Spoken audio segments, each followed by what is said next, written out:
Ladies and gentlemen, welcome to episode number 21 of the Zoomer Sports Radio. And as always, he's back. Patrick Adusi, welcome back. How was your time in Colorado? Glad to be back. It was a great trip. Good to get some time away from Illinois. But yeah, glad to be back. And it was a good 2 weeks or so. And just happy to be back. Get a podcast in. Yeah, no doubt about it. I mean, was it an NBA bubble? I mean, breaking news in the Chicago sports world, Jim Boylen was just fired. He was a terrible coach. Yeah, I was not surprised, and I was relieved that he was fired because they really need to find a new direction. I mean, I really think he's like the main reason Lauri Markkanen has degressed since playing for Fred Hoiberg. I mean, coming in the league, for rookie year, part of me thought he was going to be the next Dirk. The way he was playing. And now Luka Doncic is the next Dirk. He has not gotten better since his rookie year. Some would say he's regressed by that, but I would say he has regressed. Yeah, it was the right move by the Bulls. But that throws out an interesting question, like, who's his replacement? A lot of teams, I'd say, if I can think about it, the teams that need a coach coming in this year, the Bulls, the Nets with their coach being the interim, Jack Vaughn, and then other teams that would need a coach would be probably, I think Minnesota still needs a coach. They got Ryan Saunders. Oh, yeah. I was thinking last year. Teams that still need a coach, those are the only two I can think of at the top of my head. So I think it's a good opportunity for the Bulls. If they're going to get a good coach, this is the year, because Chicago's a market that can get the best coach available. Because Tom Thibodeau is the Knicks' new coach. Oh, yes, I saw that. And I think that's a good hire for the Knicks. They got a lot of young talent with R.J. Barrett, Kevin Knox. So we'll see how that goes. I mean, looking at it, Tom Thibodeau, that was just a horrible fit for him in Minnesota. I mean, Cat, Wiggins, Jimmy Butler, you would have thought that team would have been like at least a 4 seed in the West. Yeah, it seemed like home court advantage in the playoffs was almost a guarantee, and then they were just like holding on for the 8th seed and eventually got it. But like that season was a failure regardless if they made the playoffs or not. And then next year, all the chaos with Jimmy him wanting out, he gets traded to the Sixers. Just a horrible fit. And the chemistry, Wiggins has been traded since then. And they got Cat and D'Angelo Russell playing now, but a lot of dysfunction in Minnesota. So once again, that brings in the interesting question, as I said, who will be the next head coach for the Chicago Bulls? I think they should bring back Phil Jackson. That would be amazing. That's not going to happen. It's not going to happen. What is he, like 85? He's like 75 or something. Yeah, something like that. But I think that if you look at the next candidates, there are a lot of good coaches who have proven they can be decent coaches that are 74. He's 74. 74. Okay. So there are coaches out there. You can go the route like Jason Kidd, Ty Lue, Kenny Atkinson, who have been recent head coaches and had some success, but kind of left on bad notes. So you could bring them back and give them another chance. And then you could also look. You could also go the college coach route. Teams that have just came off an unbelievably Kelvin Sampson, Dayton, Anthony Grant. Brad Underwood, Illinois. Bobby Hurley of Arizona State. See, who knows? Underwood, he's not leaving after Io and Kofi coming back. He's not leaving. No way. He wants to stay for that, I'd assume. Oh, for sure. And then he's gonna build an empire. Illinois is gonna be like the next Duke. Trust me on that. Brad Underwood's the best coach in the Big Ten besides like Tom Izzo. Brad Underwood in the Big Ten? Yeah. Besides Tom Izzo. I would say, Chris Holtman's pretty good. I would say he's Ohio State, right? Yeah, Ohio State. Matt Painter at Purdue is pretty good. He'd be number 2, so I'd say Underwood would be 3. Yeah, Matt Painter's a great coach. He's been there forever. Yeah, he's been there a long time. Greg Gard of Wisconsin, maybe. I don't really know. But if it was Bo Ryan, it would be higher. But Bo Ryan retired. Oh, Mark Turgeon of Maryland. I would say my top 5 in no particular order. Tom Izzo obviously won. And then 2 would be I'd say Matt Painter. And then 3 would be Mark Turgeon. 4 would be Brad Underwood. And then 5 would be I'd say Fran McCaffrey, number 5. Fran McCaffrey, okay. Maybe Or Chris Holtman. Richard Pitino, I think, is probably like 6 or 7. I mean, Juwan Howard, we haven't seen him enough. Really, all the coaches in the Big Ten, other than like Izzo and Painter, they're pretty new. Yeah, pretty new, and it's probably the best coaching power conference in basketball, in my opinion. Really, over the ACC, who's got Roy Williams, Coach K. No, I'm saying like top to bottom, everyone in that league can coach. I mean, every team has like, even like Rutgers this year. Yeah, they were good. Every team had a shot at the postseason at the March Madness this year. Like every team in the last 3 years has at least had some kind of successful season, other than like Nebraska. But Nebraska, I mean, Fred Hoiberg's their coach now. Yeah, and Fred Hoiberg's a great coach. Former Bulls coach. Yeah, you saw what he did at Iowa State. Yeah. They were a powerhouse. They would win Big 12 championships. He's definitely a college coach. They would dethrone Bill Self. Yeah. Very disappointing experience as a Kansas fan, but yeah. How are you a Kansas fan again? My mom's dad went to Kansas, and some of my family's from Kansas, so yeah. Not much of a history, well, I mean, Notre Dame's not really a basketball school, so no, gotta have my basketball school as well. But yeah, those are the candidates that I think. So we have what? David Fizdale, the old Knicks coach. Dave Yorger, the old Grizzlies coach. What do you think about like a guy like Jason Kidd? Jason Kidd. That's an interesting one because he hasn't really had success in the league yet. I mean, he's took the Bucks to the playoffs a couple times, but yeah, once he left and Budenholzer came in, I mean, you can tell if a coach was good or not once they bring the new coach in. If the success drastically grows up, which it did for Milwaukee, that's when you know it was the wrong decision by the coach. And I think that was the wrong hire. So Jason Kidd, is he completely unworthy of a second chance? No. I mean, wasn't he at Brooklyn before? Yeah, he was with the Nets before. But I think that I'm not saying he couldn't coach anymore. I'm just saying that he's probably not the best fit. I mean, going over to what you said, shifting over to the sport of baseball, you said like you could tell whether the coaching hire was good based on the success. Yeah. And looking at this Cubs team, 13-3, best record in baseball, best winning percentage in baseball, best starting pitching in baseball. And no one else in the division is above 500. I know. Best offense in baseball. This just shows how great of a decision was by Theo Epstein to bring in David Ross, Grandpa Rossi, the catcher, hit a homer in Game 7 of the World Series last game, and to replace Joe Madden, who at that point still at this point is the greatest manager in Cubs history. Yeah, but it was just a great decision. It was time to go for Joe. I wish him the best in Los Angeles, but David Ross, he's just been great since coming here. Yeah, no doubt. I have not lost any respect for Joe Madden. What he's done, what he did for the team was nothing short of spectacular. I wish him the best with the Angels. We just need a new voice in that clubhouse. Yeah, but a lot of people are doubting the decision in the offseason. Is David Ross great player, but is he going to be a great manager? No, he wasn't even that great of a player. He's a backup catcher most of his career. Yeah, but World Series champion. You got to put him in that. Yeah, backup catcher, but behind Contreras. I'm just saying when.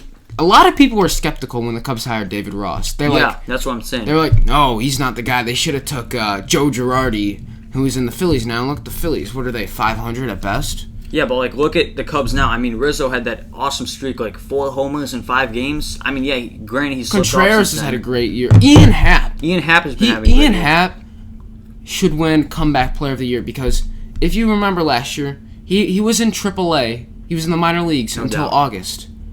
And now he's batting over 300. He's walking a lot. Dude, it was a rarity to see Ian Happ walk in his first 3 years in the big leagues. Now he's walking a lot. Dude, Ian Happ, most improved player, comeback player of the year for the MLB. He should win that award. No doubt. And then you got guys like Steven Souza who have provided some great outfield depth. You got guys like Nico Horner who... Yeah, maybe Nico Horner's been great so far. He doesn't put up great numbers. He's not going to jump out on the stat sheet, but he does the things that helps them win. And you got to say he's a huge part of the success. So all top to bottom, the Cubs have been the most consistently capable winning team in the league, in my opinion. At least in the National League, absolutely. I like to bring this up. A lot of people like to say this is the worst contract in Cubs history. I would disagree. Milton Bradley's contract was a lot worse, but Jason Hayward right now, he's having a great season. He's leading the team in RBIs. Yeah, I mean, who would have thought that Jason Hayward would be leading the team in RBIs? I mean, with a team with Anthony Rizzo, Chris Bryant has struggled majorly this season, but like Baez, Contreras, Schwarber. I mean, we've always known Hayward for his Golden Glove seasons, but I mean, kind of like a laughing stock on the at the plate. At the plate, yeah. But this year he's really elevated that part of his game, and if you're talking about someone who improves and is trying to become more versatile, Jason Hayward has definitely took a step up in that. So I like where the Cubs are going. Granted, it is a 60-game sprint, but I doubt they can keep this up. Look at how they've started off. I mean, unless they go 0 for the next 40, they're going to win a division easily. They're on pace easily to. I mean, they're going to have the division wrapped up by mid-season. It seems like. I forget what episode. I think it was like episode 17. I called that the Brewers would regress majorly, and what have they done? They've regressed majorly. I was wrong about that. They're 7-10. They're 3 games below 500. Christian Yelich has had a terrible season. Yelich is terrible. He is batting a nice 167. That's 33 below the Mendoza line. Yelich has been terrible. What happened to the MVP caliber player we've seen for the last 3 years with him? Seems like a... Where he's just a ghost of himself. I think what this might mean is that in order for his success to stand out, he needs other talent. You know, lost Grandal, Moustakas, Eric Thames. You know, a lot. Lorenzo Cain opted out this year. Yeah, I think that might prove that he needs others to elevate in order for his play to stand out and for him to give him that motivation. Well, that just shows in baseball. It's not like basketball where you can have a one-man team and they can go so far in the playoffs. Like, I don't know, like Kobe in a couple of years, like when he didn't have Shaq or Pau Gasol or Giannis before Chris Middleton became the stud. Yeah. But, I mean, in baseball, like, we see that you need more than one player, for sure. Like, Mike Trout, perhaps the greatest baseball player when he retires of all time, the GOAT. Better than Babe Ruth, better than Hank Aaron, Willie Mays, you name it, he's better than it when he retires. Yeah. He's a one-man show, and guess what? He's made it to the playoffs one time. I mean, granted, they have other Hall of Fame talent around him, but not enough. I mean, they signed Rendon this year, but Albert Pujols, first couple years was pretty good. That's when they made it to the playoffs. Brought Josh Hamilton over. He was terrible. Andrelton Simmons, perhaps the greatest fielding shortstop of all time. Baseball is it's way more of a team game than basketball. Yeah, I think that the Brewers right now are definitely trending in one of the worst directions in the league right now. And at this point, I would say the World Series window is closed for the next 5-10 years at least, because I don't think. And Milwaukee is not a big market at all. No one really wants to play in Milwaukee. So how are you going to bring players there? Miller Park's one of the nicest stadiums in the league. No, I'm just talking about like. I understand that. No one wants to live in Milwaukee. Right. Milwaukee's kind of nice. I mean. I'm saying it's not a big free agent market. Yeah, like it's down there with Cincinnati. Yeah, Cincinnati. Oh, Cincinnati. That's another thing. You were right about Cincinnati. I was so wrong about Cincinnati. Yeah. I remember if you go to the YouTube page, we have one that says, "Will the Cincinnati Reds make the playoffs?" And I'm just ripping Patrick for just thinking that the Cincinnati Reds are just not this good team. Granted, they're second in the division right now, but they're like fifth in the wild card race right now. Nick Castellanos has been the only bright spot. The Reds they've just failed expectations. I thought they're gonna be Trevor Bauer's been a bright spot too. He's pitched very well, but it's just flabbergasted me. I'm talking on the offensive side. Oh, it's just flabbergasted me how bad the Reds have been. Like Joey Votto, 214. Eugenio Suarez, 123. Are you kidding me? Eugenio Suarez, who I claimed was an MVP caliber candidate this year, is batting 123. I know batting averages and everything, but that's pretty bad. Yeah. 123. That's like you're getting benched in fourth grade t-ball. No one plays t-ball in fourth grade, but fourth grade coach pitch, whatever. You're getting benched. You're batting that. And then I don't know if we should bring up inconsistently, but the Marlins right now sit atop the NL East. The Marlins. Granted, a lot of the games have been canceled, but how long do you think this keeps up? I mean, granted, half their team's still out with COVID, and they're still playing like. I think they had this guy named Eddie Alvarez on their team who was an Olympic speed skater, and he's now playing the MLB. Like, What a talent. Yeah, he's been, I have Brian Anderson on my fantasy team. He's been really hurting me. All the games getting canceled. That's why I'm 0-2. Probably not the reason why, but we'll talk about that later if we do. But, yeah, the Marlins right now. I see the Braves. I mean, the Braves are stacked. So the Braves, they're going to overcome this. But the Braves and the Nationals, I think, they got to. Maybe the Mets aren't looking good at all. I mean, who can take down the Braves? I mean, they're stacked everywhere. They got Puig, Acuna, Swanson, Albies. They got Nick Markakis. Yeah, they got depth everywhere. So I think they're one of the most complete, talented young teams in the league. So yeah, it's pretty much just a shoo-in for them to win the division every year, and I think they will. I think they're a candidate to get to the World Series also. I mean, looking at this team, obviously the Marlins are both their catchers, Jorge Alfaro and Chad Wallace, are out with COVID. I mean, it's just amazing. Yeah. Eddie Alvarez, their shortstop, former Olympic speed skating champion. I'm pretty sure, or he competed. I don't know. I don't remember if he Eddie competed. Alvarez. Let me look him up. I don't know if he was the champion. I know he competed. All right, here are the guys of note out with COVID-19 for the Marlins. Sandy Alcantara, that's their ace of their starting rotation, the best pitcher on the team. Jorge Alfaro, their catcher, just mentioned him. Adam Conley, great arm in the bullpen. Garrett Cooper, big bat in the outfield. Yimi Garcia, power throwing relief pitcher, he's out. Harold Ramirez, outfielder with some potential, he's out. Sean Rodriguez, utility player. You might remember him from when he got in a brawl with Jake Arrieta during the 2015 wildcard game, because Rodriguez sucks and Arrieta's throwing a complete game shutout, and they hit Arrieta because they're just petty little. Yeah, there's Miguel Rojas, shortstop. He's been in that franchise forever. Caleb Smith, another starting pitcher. Jose Urena, their number 2 starting pitcher. Ryan Stanek, their closer. And they're still doing amazing. Like, honestly, maybe they should keep these guys on the COVID-19 list if they're playing this well. Yeah, Eddie Alvarez participated in the 2014 Winter Olympics for speed skating. Did he win? No, he just participated. Oh. But, yeah, the Marlins have been definitely impacted in some way. But, yeah, I don't think they can keep it up for a while.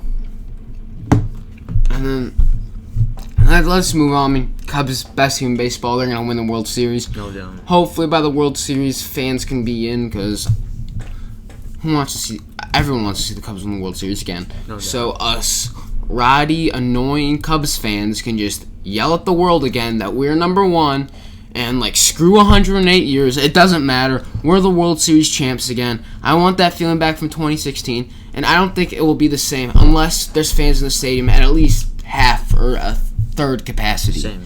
If they win the World Series this year, I think it'll be an empty World Series because, the passion will not be there as much from the fans. Yeah, because the fans won't be there. You won't hear it. Yeah, the energy. And just, if David Ross could win in his first year, I mean, the sky's the limit for him. What else can he do? I mean, he might be God.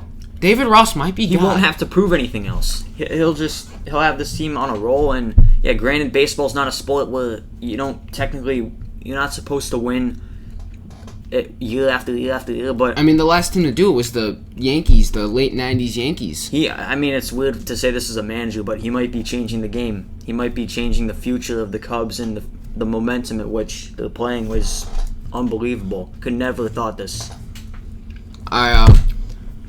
Moving over to the college sports world, I got my Clemson Fiesta Bowl t-shirt on. Going on, Big Ten and Pac-12, they canceled their season or not canceled their fall season, moved it to the spring. Yet the Big 12, SEC and ACC are going to play this fall. Now that makes zero sense to me. That does not. I mean, did you? I don't know. Are you familiar with? You know who Reese Davis is, of course. Yeah, from ESPN. Yeah. Did you hear his rant? I About not watched the rant. Oh, he was ranting about player safety. He's like, if the Big Ten, Pac-12 are moving this season to the spring and then expecting the guys to play in the fall, he's like, I never want to hear about player safety again because they're putting the players at risk for not giving them the full 9 months of recovery. Because he's like, I don't want to hear anything more about concussions ever. if you want to do that, then you do that. Just you got to shut up though about player safety because you're putting the players at such a risk. When, as we see, as the NBA and NHL have done bubble systems, or you could do like the MLB where you can still go out, like you'd still go to your dorm or go get some Chipotle, but like as a college, like the MLB, but you got to test positive. I mean, you got to test negative if you want to play. That's how they should do it. Yeah. Like the MAC is canceled, but let's face it, no one cares about the MAC. Sorry, NIU. No matter, I don't care. NIU's like off the planet now. They used to be able to go. They used to bring in like stars like Doug Free, Kenny Galladay, Michael Turner, Jordan Lynch. Yeah, a lot of guys. Chandler Harnish. They're just nobodies. Going off of what you said, because their coaches. I'll finish. Just Rod Carey, he's at Temple now, and Dave Doran's at NC State. But go ahead. Yeah, going off what you said. Ideally, what you'd think would be acceptable is that you can have all online classes for everyone else at the college, but just the athletes can be on campus. But like the model that they created, that doesn't allow that because they don't want like player safety to be an excuse for why the school isn't doing well. So I just thought maybe they should. What they should do is have put the players in a mini bubble at their school. Yeah. Have them do all online classes and everything. And like if they want to go get food, they just have like the team managers like run. Say they want Chick-fil-A, they just have go and just get a bunch of Chick-fil-A or get it catered in or something. Yeah. Like they just have them in like. Granted, like I know they could definitely do this at Clemson. They could have the players honestly stay in the facility, or just like take one dormitory and put them all in there. And just move other kids or something. Yeah, unfortunately, not all colleges have the space like Clemson to do that. Yeah. And ideally, I think they could have came up with something like that. They could have came came up with something like, and just like everyone's got to test negative, and then we go, and then we're going to South Bend to play the Fighting Irish. We're going to Raleigh to play the Wolfpack. We're going to Chapel Hill to play the Tar Heels. But now what happens is there's two questions. One, how do you have a college football playoff if you're having two separate leagues of two different leagues? That's what I'm figuring that they do. The college football playoff will be what it is, and just the Big Ten and Pac-12 just won't be able to participate. And then in the spring, if you're having the Big Ten and the Pac-12, they'll just play in the Rose Bowl. That will be their championship. No. But like for like guys like Justin Fields, guys the like that. Pac-12 is terrible at football. So that's really hurting Justin Fields. Yeah, how are you going to have the NFL draft? Are you going to have it mid-season? Are you going to have it while they're playing? Like, how is that going to work? I don't know. I'm looking at this. It's saying the Rose Bowl in April. That's what they might have it, not January. Was it January 1st when they normally have it on New Year's Day? Something like that. I was actually in LA. Wait, hold on. I'm pretty sure the Rose Bowl is a college football playoff game this year. Well, it would have been. God, this is such a mess. It's so inconsistent. Why can't they just all come up and just like, let's play the fall, just do the bubble, just the mini bubble at your school, have all the universities mini bubble. Like, say if like the MAC or the Sun Belt want to wait to the spring, so be it. But the Power 5 and like the American, those 6, they should do the mini bubble. Yeah, just quarantine the athletes on campus. I mean, if they can't see their family for a while, so be it. We want to play. Well, the NBA, they can't. Well, the NBA is allowing guests for the playoffs. Yeah. They'll allow guests, and Lou Williams has already said he's going to bring in people from the Magic City Strip Club, so just to deliver him the wings, of course. Yeah.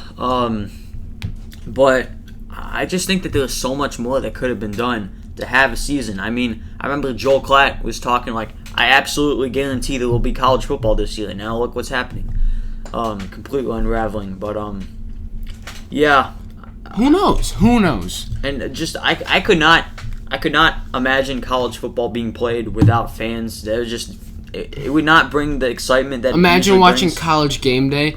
Kirk Herbstreit, Lee Corso, Desmond Howard, and Reese Davis, and they're just in a studio like we are in Studio 744. We're just sitting outside, And just no signs or no cheerleaders flipping up in the back. No Oregon Duck mascot riding a motorcycle. No give me that tiger head. Lee Corso. No tailgaters. Yeah, nothing. nothing. Nothing, just no energy at all. And No, like you're at a Florida State game, and instead of hearing "oh," it's just cricket. Wind blows, leaf falls off the tree. Not any energy at all. But I mean, that's pretty much how Illinois games are currently right now. Let's be real. They only draw like 30,000 people, but hey, they made a we game. beat Wisconsin. That's all that matters. Illinois beat Wisconsin. They're going to be 8-4 this year. Our only losses... Oh, wait. We're not even playing 12 games. I have to look at the 10-game schedule. Big Ten schedule for football. I know we play Ohio State week 1. Yeah, I just don't see... I mean... Right, looking at it... I was looking at the old schedule, but I was referring to that. I say they go 7-3. I say Ohio State, we're losing. We're 0-1. Nebraska, 1-1. Indiana, 2-1. Purdue, 3-1. Iowa, we're going to lose that game 3-2. Northwestern, 4-2. Wisconsin, they're pissed. Yeah, they're going to beat us. 4-3. 4-4, I think. No. Wait, hold up. 2-1, 3-1, 3-2, 4-2. We're 4-3. Minnesota, I'm pissed we lost to them. They're home in Champaign. They're at Memorial Stadium. 5-3. Rutgers, I have no question. Is Rutgers gonna beat us 6-3? Penn State, we're upsetting Penn State, number 7. No, we're upset. No, I'm just kidding. We're going 6-4. That's a bowl game. I would not be surprised if they win one of those big games. But I think they beat Minnesota. They play 5 ranked teams: Ohio State, Iowa, Wisconsin, Minnesota, and Penn State. I think they beat Minnesota. Maybe Iowa. Who knows? They lost Nate Stanley, their quarterback. Mm-hmm. They've had a bunch of issues there over the past couple months. So I think our best shot is Iowa, but I think we'll beat Minnesota. And then what's the Notre Dame schedule with They play an ACC schedule this year. I know Clemson's one of the games. I know Clemson's one of their games. I think they got Wake Forest. They usually play them. They normally play NC State, don't they? NC State. They did not play them last year, but they always play USC and Stanford. Yeah. But, I mean, that's not going to be on the schedule this year. And they're playing Louisville, Pittsburgh, Florida State. Here, I have the Notre Dame pull it up. Yeah, first game they got Duke, that's a win. Wake Forest, that's a win. Florida State, that's a win. Louisville, that's a win. Pittsburgh, that's a win. Georgia Tech, that's a win. Clemson, that's a loss. Boston College, that's a win. Syracuse is definitely a win. The only game that I'm worried about for Notre Dame is, well, besides the Clemson game, is probably the North Carolina game. North Carolina's going to be good this year. I know, they're going to be good. They got Mac Brown his second year. It's going to be at North Carolina. So it's in a way they're not going to be home if they got touchdown and remember, Jesus right over watching them. Clemson only beat North Carolina by 1 point last year. Yeah, was it 24-23? It was a 2-point conversion that they failed. So that's definitely no game you can relax on. Clemson loses that, they're not in the college football playoff. Yeah, no doubt. Oregon gets in, or whoever was 5, Georgia. Georgia, yeah. So yeah, they're going to play Duke, Western Michigan, Wake Forest, Florida State. When's Florida State going to be relevant again? Who knows? They got Mike Norvell from Memphis, though. That's a step in the right direction. Yeah. But granted, that whole program has gone downhill since they kicked DeAndre Francois off that team. I mean, Jameis Winston won the national championship for them. But before then, they still had great quarterbacks. E.J. Manuel, Christian Ponder, Charlie Ward back in the day. And then they had Devontae Freeman. Yeah, Dalvin Cook. Dalvin Cook. He had some good wide receivers too. Travis Rudolph, I know. He didn't really make it in the league. And then they've had some good defensive backs. They had Nick O'Leary, the tight end. Yeah, Jalen Ramsey. Ramsey, P.J. Williams. There's a bunch of guys. Derwin James. Derwin James, yeah. Just that team really. Once Jimbo Fisher left, they fell. No doubt. Once he took the Texas. Well, his last season, they were kind of a mess, but that was just because of the DeAndre Francois injury. So then they kicked Francois off, and he went to Hampton. And then Alex Hornibrook from Wisconsin came in, didn't get much playing time. Yeah, he didn't even start. Yeah. Who was the Wisconsin quarterback this year? Oh, it was Cohn or something. I forgot his first name. It was Nick Cohn or something like that.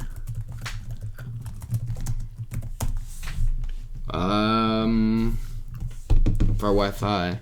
Jack Cohn. And I want to shift on the subject of football. I want to switch the subject to the NFL. So, they come up with this every year. Chiefs are winning the Super Bowl. The NFL Top 100 came out. Oh! That was don't get me started on this, Pat. Don't get me started on that. Don't get me started on that. You see this? Best team in football. They snubbed the number 1. They snubbed the number 2. They snubbed the number 3. Number 4. That was the worst list I've ever seen in my life. Just top to bottom. I mean, if you're talking about the top 100 players for that season, They forgot so many key guys, and they're just like, how is Khalil Mack not in the top 20? He was 19. I think. How is he not in the top 15? I know didn't have a great year. He went from like number 4 to number 19. If you're gonna go based on last season, how the hell is Tom Brady 14?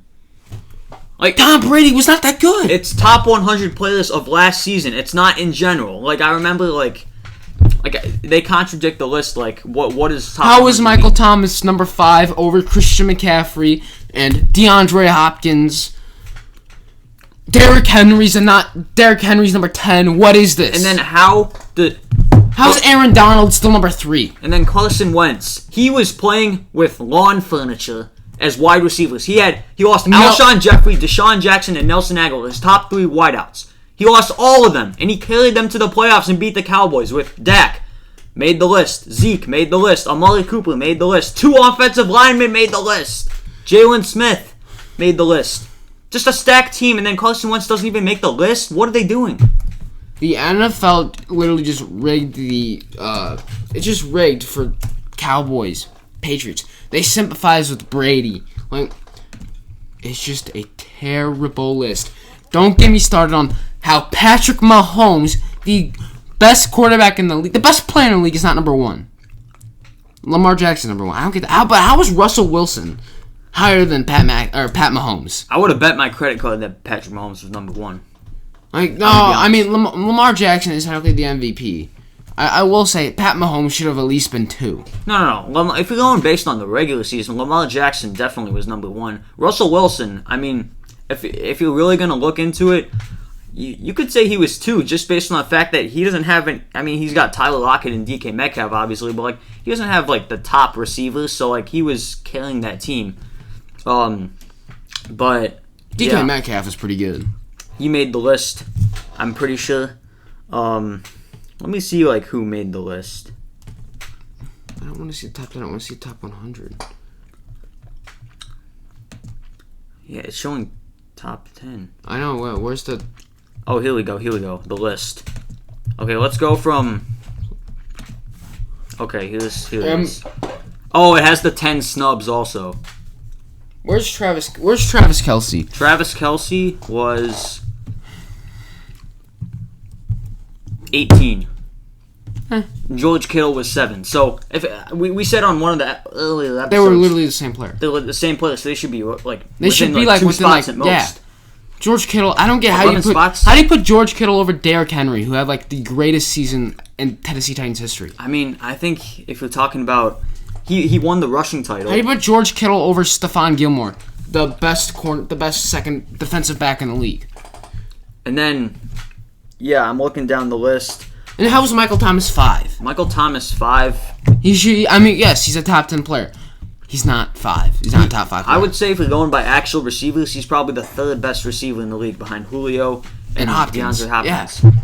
Julio he's with Matty Ice. He's known. Everyone forgets him about Atlanta. Carson Wentz doesn't make the list, and Josh Allen does. Josh Allen is one of the most overrated quarterbacks in the league. Him and Dak Prescott are the most The problem was not Jason Garrett in Dallas. The problem is Dak Prescott.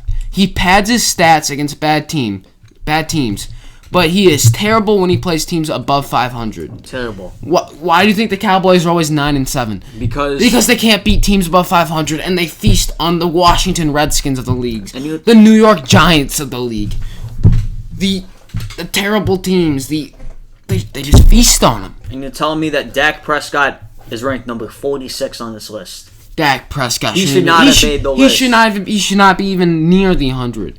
No. Dak Prescott's not a top 100 player. He's not 200 in my opinion. He's not even a top 15. He's not even a top 12 quarterback in the league. And then if you look at biggest snubs, it says like 101 through 110.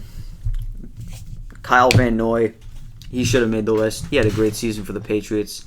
Matthew Judon, Justin Simmons. Those players, I think, should have made the list. But, yeah, when you come up with 100 players, I get it. It seems like a big number, but it's really not. But a lot of these guys, I think that they, as always, they got the list wrong. And I'm not happy with this list at all. I don't think anyone's happy with this list, and Ryan Tannehill made the list? What is this? Well, how's Tannehill on it? How's Tannehill on it? How did Tannehill make this list? I don't care that you win 5 games as a starter when... All Tannehill does is just hand the ball. I could do that. All he does is this. Here you go, Derrick Henry. In those playoff games, he was I'm averaging gonna like pitch it to Derrick Henry. 80 yards passing. And you're telling me you're a top 100 player? 68? Who's 68? Tannehill. Oh my God, he should. If he's on the list, he should be like 97. Oh, if he's on the list, he should not be on the list. That's just terrible. That really is terrible. Never seen something that bad in my life. And then there's guys who I think made the list, but they should have been a lot higher up. I mean, you look at a guy like Grady Jarrett. He was at 91. He absolutely carried the Falcons' defense. Where was Myles Garrett? Myles Garrett was 80. He's higher. Are you kidding me? I mean, Myles Garrett's a you top can't- 50 player. NFL's just mad at him for hitting Mason Rudolph with his helmet. That's it. And Myles Garrett's a top 50 player. it's the players who come up with the list. And then I'm not gonna go through the entire list, but Are there any other? Is Eddie Jackson on the list? Eddie Jackson did not make the What? list. I don't How is get Eddie it. Jackson not on the list? Is Kyle Fuller on the list? Kyle Fuller did not make the list. I get that. I don't want. I'm just saying Eddie Jackson should be on that list before. Did Akeem Hicks make it? No. Well, I mean, granted, he was hurt all last year. It's based off of last season. Like they I know. all 3 of them made the list last year. Where's J.J. Watt? JJ Watt is 45. Yeah, I can see he was hurt. He was hurt. What do you want to do? Okay, I'm See, on my list, when we did our top 25, I had J.J. Watt pretty high because I was doing it more based on last year. Yeah. Let's go over the More, not based on last year, I should say. not based on last year, but yeah, they butchered this list once again. God, can the NFL do anything right? You know what? I might have to make my own top 100 because I need to see like how accurate this list actually is. It's not accurate at all. Pat Mahomes should be number 1 and number 2. Him and Lamar Jackson can be flip-flopped either way. Yeah, I would have no problem with LeBron being 1, but I mean, granted, If you put Russell Wilson over Patrick Mahomes, you're just insane. I mean, you belong in an insane asylum. Sure. If you make that statement. Sure, Russell Wilson might be more accurate than Patrick Mahomes, but like if you put him on the Chiefs, they're not gonna win a Super Bowl. He doesn't bring the energy that Mahomes does. He can't in big time moments. Sure, Russell can. Russell Wilson carries the Seahawks. He's a great quarterback. He's not Patrick Mahomes though. No, he's not Patrick no Mahomes one at near all. the athlete.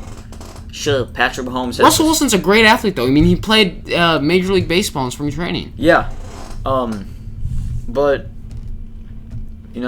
looking at the 3 guys ahead of him, Lamar is the only one that I would agree deserves to be ahead. But yeah, there's I don't. Really How's Aaron Donald number 3? Todd Gurley made the list. Todd Gurley made the list. Are you kidding me? Are you kidding me? Are you actually serious? I see it right here. What number? 51. Are you looking at last year's list? No, this year's list. There's no way he's 51. Hey, Chris Jones is below him? Chris Jones is a top 50 player. Are you kidding me? He was ranked higher last Chris year. and I thought he Jones had is a better top season 50 this player year. in the league. Like, And then- what is this list? The guys who didn't make the list. Speaking of Chris Jones, we're talking about guys in this position like Kenny Clark on the Packers. He did not make the list. He was third in the league in like sacks for defensive tackle, only behind Aaron Donald and Chris Jones. So the fact that he doesn't even make the list and he was like carrying the Packers defense, it's just disrespectful. And like so many guys are getting praised for like, oh, he's been in the league for a while. No, it's this year, different year. Make the list, do it right, and they don't. Once again. Just failure. Just complete, absolute failure. There's no other way to put it. Man. Yeah, I don't really know what else to say. So, dude, that NFL Top 100 list was terrible, but I think it's been a pretty good show. Yeah, it's been a great show. Good to get back. Yeah, great to have you back. I mean, we had Will, Nate, but I mean, we had some great talking points. We got NBA bubble, Talk about the Suns 8-0. We got the Blade. What do we talk about? What else do we talk about? Oh, we talked about the Cubs and how David Ross is literally the second coming of Jesus Christ. Yeah, they're going to be World Series contenders. The Brewers are terrible. The Reds are terrible. The Cardinals. Cardinals still got COVID. Yeah. And then top 100, and then college football being canceled. So it's been a good show. We've had a lot to talk about. And yeah, it's been a great show. Yeah. So this has been the Zoomer Sports Radio podcast. You can catch us on YouTube, Apple Podcasts, Spotify. And if you do listen to us on Apple and Spotify, we ask that you follow our page on that streaming service. Mm-hmm. And then we ask you on YouTube to subscribe and like our videos, so we know what you guys like and what should we keep making more of. Like, should we go back to making some top 25 videos? Let us know. We need your input. Yeah, so this has been the Zoomer Sports Radio. Hold on. Also, if you want a t-shirt, we might be doing a little subscriber contest. Who knows? So if you want one, please let us know in the comments so we can have that opportunity. So thank you. All right. This has been the Zoomer Sports Radio. He's Pat. Peace, Andrew. I'm Andrew. I'm Pat. You all know what I say. Cue the music. There we go. Cue the music, Pat.